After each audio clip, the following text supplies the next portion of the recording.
A person, it looks like to be on the ground.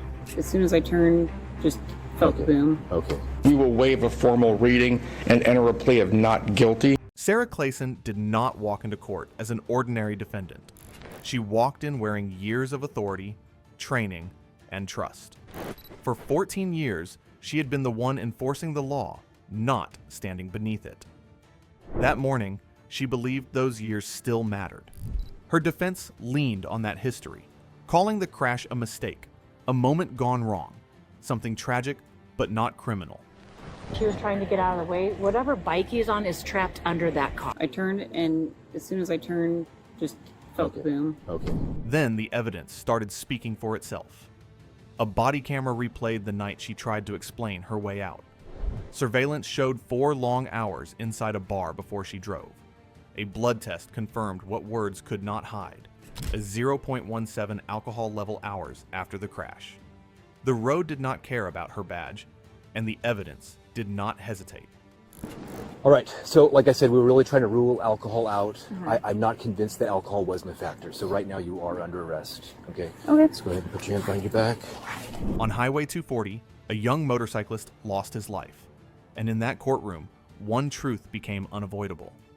This case was no longer about who Sarah Clasen was before that night, but about what she did when it mattered most. It was a Saturday evening, March 1st, 2025, in Richland, Washington. The sun had gone down, and the streets of Highway 240 were busy with cars and motorcycles heading home. Sarah Clasen, 35, a veteran Washington State Patrol trooper, was off duty that night. She had spent about 4 hours at the Moon Palace restaurant in Richland, a place she and her husband often visited. After finishing her meal, she called Domino's to order a $24 pizza and got into her Kia Telluride to drive home to Horn Rapids. Sarah was a 13-year veteran of the State Patrol, someone trained to notice danger on the road. But that night, she would become part of a tragedy that would shock her community. At the same time, 20-year-old Jhoser Vega Sanchez was riding his relatively new 2002 Suzuki TL 1000 motorcycle along Highway 240. Jhoser had just returned home earlier in the afternoon from his work as a tote dump operator at Lamb Weston. He had spent some time at home, but then decided to ride his motorcycle for a short trip. He was careful, always obeying speed limits, traveling at 53 miles per hour in a 55 miles per hour zone. Jhoser had dreams of continuing his education, building a better life, and making his family proud. That night, he had no reason to suspect that everything would change in an instant. At 7:30 p.m., a frantic 911 call came in. A person on Highway 240 reported a vehicle hitting a motorcycle. The caller said, "I'm on 240 turning into Gish Parkway going into Corn Rapids. A person looks to be on the ground. It looks like a vehicle has hit a motorcycle or a person on a bicycle." 911, where's your emergency? I'm on 240 turning into Village Parkway going into Horn Rapids. A person, it looks like to be on the ground. It looks like a vehicle has hit a motorcycle or a person on a bicycle. Okay. You said you're at 240 in Village Parkway? Correct. Did you see the accident happen, or did you just see somebody in a motorcycle on the ground? We just saw it happen. Oh, okay. Are they moving at all? No. Okay. The dispatcher quickly sent officers to the scene, and the first responder, Officer Steve Hyde from the Richland Police Department, arrived to find chaos. A small crowd had gathered. People were standing near a Kia Telluride, stopped in the intersection. Underneath the SUV, trapped and motionless, was a motorcycle. Witnesses confirmed that someone was pinned under the car. When we showed up, this is my car. Okay. So we could see him here, and then her car, she was trying to get out of the way. Whatever bike he's on is trapped under that car. Okay. All right. He has a fanny pack. I think they just removed it from his chest. She was a first responder. We could tell that he didn't have a pulse, and that's when she started chest compressions. Okay. All right. Thank you. Yeah. Do you need us? No. We did not see anything. No, that's fine. Firefighters and paramedics rushed to the scene. Paramedics immediately attempted CPR on Jhoser Vega Sanchez, doing everything they could to revive him. Firefighters worked carefully to remove the motorcycle from under the SUV.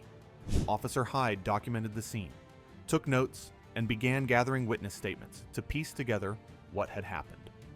Despite everyone's efforts, Jhoser was taken to Cadleck Regional Medical Center, where he was pronounced dead. We're still going to have CID just kind of here, help them out and do whatever they need to do and then go that way. But, yeah, I'm sorry it happened to you.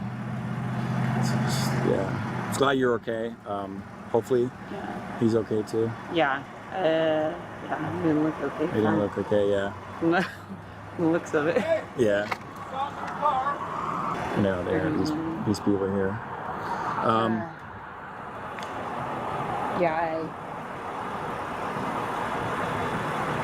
It's okay. There's no reason. Just Everybody's recording here. yeah. Well, not yet. It's not. He still got it? Well, there's still I saw Aid going that way. Okay. They took him. He looked. They were doing like CPR and stuff. Yeah. I don't know how. Dude, I didn't even know it was you. Are you alright? I didn't even realize that either at first. No. I thought you just stopped. I know. I was walking up and I'm like, it looks like. No, I would have been a little more like, No. "Are you okay?" No. I just No, like you're saw good, you like- and I was like, "Oh, she must have been driving We were home." gonna order pizza and I was like, no, I'll just go get it and save the $6 charge. Sarah Clasen remained at the scene, detained, but not yet charged. The shock on the faces of people who knew Jhoser was visible. Friends, family, and co-workers started arriving at both the hospital and the crash site, their grief and disbelief filling the area. Word spread quickly in the community. Local residents were stunned to learn that an off-duty trooper had been involved in the crash. The scene was heartbreaking. Bystanders placed flowers and small memorials near the crash site, marking the spot where a young life had been cut short. Jhoser's dreams, his work, and his future all ended in a single moment of impact, leaving a community struggling to understand how quickly tragedy could strike. Sarah Clasen was a trained officer, a trooper who knew the laws and the risks of driving. She had served for 13 years with the Washington State Patrol. She was experienced, respected, and expected to make safe decisions on the road. That night, however, she had been drinking at the Moon Palace restaurant. It was not part of her duty, and she was off duty, returning home. Even so, she was still responsible for her actions on the road. Her vehicle, a Kia Telluride SUV, was large and heavy, capable of causing serious harm if an accident occurred. As Sarah approached the intersection of Highway 240 and Village Parkway, she needed to make a left turn across traffic. This was a critical moment. The road was busy. Oncoming traffic was moving steadily, including Jhoser on his motorcycle. Sarah later said she thought she was driving about 20 miles per hour during the turn and misjudged the distance. That single miscalculation would have deadly consequences. As Sarah turned left, her SUV collided with Jhoser's motorcycle. The right front fender of her Kia hit the motorcycle, wedging it underneath the vehicle. The force of the impact threw Jhoser 47 feet from the point of collision. His helmet cracked when he hit the asphalt, and his body came to rest across 2 lanes of traffic. Witnesses watched in horror as Sarah remained in the vehicle, trapped in a moment of panic. Some said she tried to flee the scene, but the motorcycle under her SUV made it impossible to move. Every second that passed felt like hours for the people who witnessed it. The crash was violent, sudden, and irreversible. Jhoser's life ended in an instant.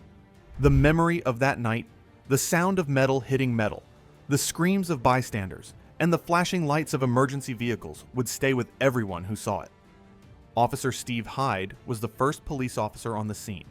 He immediately noticed signs that Sarah might have been drinking. Her eyes were glassy, and he could faintly smell alcohol. When she tried to give a written statement about the accident, her words were filled with misspellings and errors. She initially claimed she had been home that night and only left to get pizza. Police soon discovered that she had actually been at the Moon Palace restaurant. Officer Hyde asked her to take a preliminary breath test. She refused. She also refused to perform field sobriety tests. Based on what he observed, her glossy eyes, the smell of alcohol, and her refusal to cooperate, he had probable cause to arrest her. After questioning her at the scene, Sarah was arrested on suspicion of DUI, vehicular homicide. Her blood was later tested at the Washington State Patrol's toxicology laboratory. 6 hours after the crash, her blood alcohol level was 0.17%, over twice the legal limit. The results confirmed what officers suspected at the scene. She was driving under the influence when she struck Jhoser's motorcycle. The accident raised questions about responsibility, training, and the choices people make when they are off duty. Sarah's status as a trooper added another layer of shock. People wondered how someone trained to prevent accidents could become the cause of one. Sarah Clasen was arrested at the scene, but she was released on her own recognizance while the investigation continued. She had not been charged immediately. Investigators needed time to gather evidence, confirm toxicology results, and review witness statements. Even as a trooper, she was treated like any other suspect under the law. Officer Hyde's observations, combined with witness statements and toxicology reports, created a clear picture of the events. After the arrest on March 1st, 2025, Sarah Clasen did not return to active duty. The Washington State Patrol placed her on paid administrative leave immediately. She continued earning her full salary, over $133,000 per year, nearly 1 year after the fatal crash. Clasen's paychecks amounted to roughly $5,600 every 2 weeks, before taxes, and she maintained her full benefits package. The agency confirmed she would remain on leave until her DUI vehicular homicide trial concluded. This policy was standard for officers facing criminal charges. Washington State Patrol officials explained that taking internal action before a legal verdict could bias a jury or compromise the fairness of the trial. While the policy protected the integrity of the investigation, it drew public criticism. Many in the community questioned how a trooper accused of killing a young man could continue earning full pay while the Sanchez family grieved. Public attention focused on whether law enforcement policies allowed officers to avoid immediate consequences, even in cases involving serious criminal charges. Clasen's trial was set for February 23, 2026, almost a year after the crash. She had formally been charged with DUI vehicular homicide on September 24, 2025, and pleaded not guilty. Court records confirmed her blood alcohol content was 0.17, more than twice the legal limit, taken from a blood draw nearly 6 hours after the crash. At the scene, she refused to take a breathalyzer test and did not perform field sobriety tests. During her court appearance, Judge Joseph Burrows ordered her release on her own recognizance, as agreed by Spokane County Deputy Prosecutor Joseph Edwards and her attorney, Scott Johnson. The judge acknowledged the substantial danger to the community, but allowed her release with conditions. Clasen was not to consume alcohol or controlled substances, contact witnesses, or the Sanchez family, or operate a vehicle without valid license and insurance. She was permitted to travel anywhere in Washington State and Arizona, provided she signed an extradition agreement. She was not required to wear a monitoring device or ignition interlock system. At her first official court hearing, Clasen's attorney emphasized her clean record. Johnson argued that she had complied with all conditions during the 6 months following her arrest and demonstrated no threat to public safety. He also requested that her blood evidence be sent to an independent laboratory for analysis. The Sanchez family and friends attended the hearing. They expressed anger and frustration over the delay in charges and the conditions of her release. Ruben Sanchez, Jhoser's father, criticized the Spokane County Prosecutor's Office for a lack of communication. Family members repeatedly stated, "We want justice for Jhoser. His life was valuable, and he meant a lot to us. Justice needs to be served." Their pain and disbelief were evident as they watched Clasen leave the courtroom, still free and continuing her life on paid leave.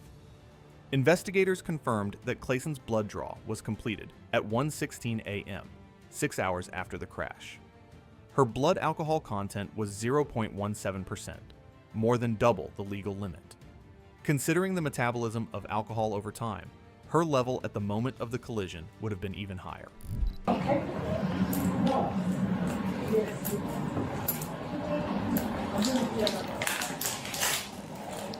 It's okay.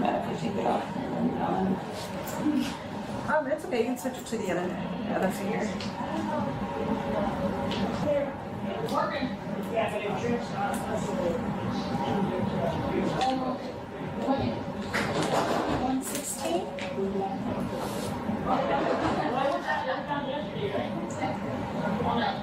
The blood results were central to the case.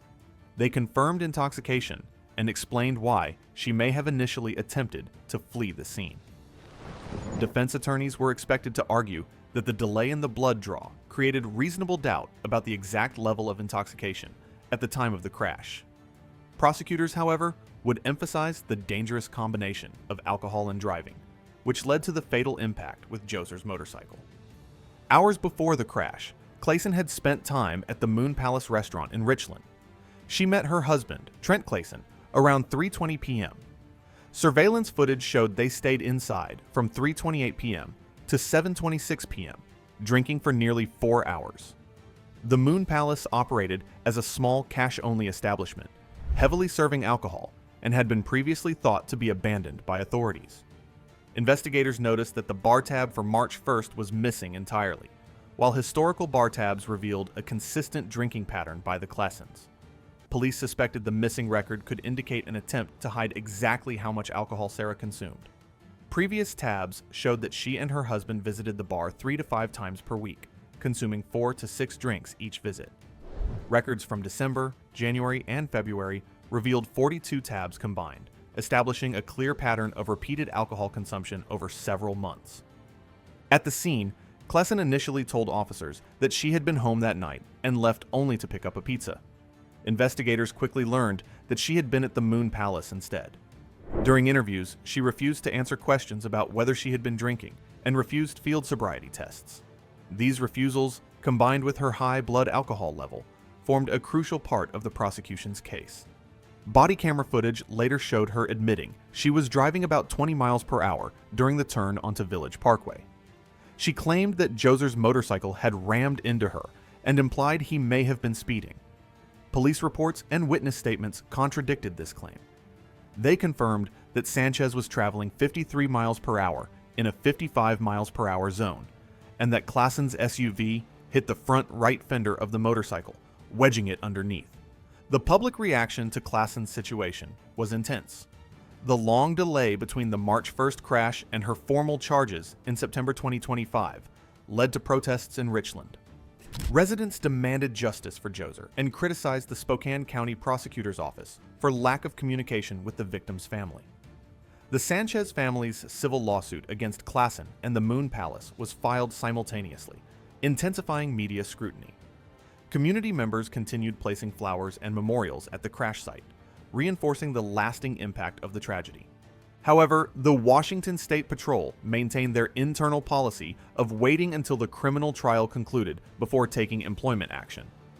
The evidence collected would later influence both internal discipline and the civil lawsuit. Investigators also monitored compliance with court restrictions, ensuring Clasen did not violate conditions while awaiting trial. This case is not just about a crash on Highway 240, and it is not just about a badge. It is about choices, evidence, and a life that never got a second chance. What do you think about this case so far? Do you believe the system is being fair, or do you think power and position still change outcomes? Drop your thoughts in the comments, because this story raises questions that affect everyone on the road. If you want the full breakdown of the trial, the arguments from both sides, and what could happen next, make sure you subscribe and stay with us, because this case is far from over.